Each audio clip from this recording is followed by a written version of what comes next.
You won't believe how much this delicious egusi soup cost me. Let's check it out.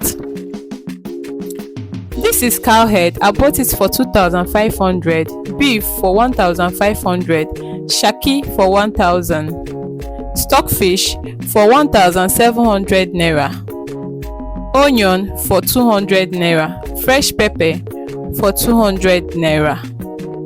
I added some seasoning cube. I have it at home. I added water, salt and cover and let it cook.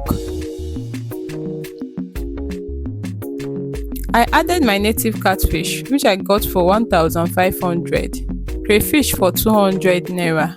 I stirred and let it cook. I added some oil. I have oil in the house. It's time to add my egusi. This egusi is a hand peel egusi and it is 2 cups. I got it for 1,000 naira. I prefer the hand peel egusi to engine egusi. I have already soaked my egusi because I don't want it to be too smooth.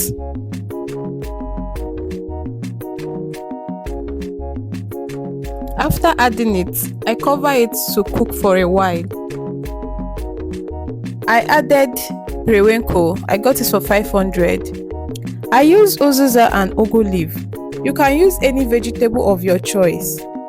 I got the uziza for 100 naira and the ugu for 100 naira. So in total, this soup cost me 11,300 naira. Check for salt, pepper, seasoning and adjust to your taste. Enjoy and thanks for watching.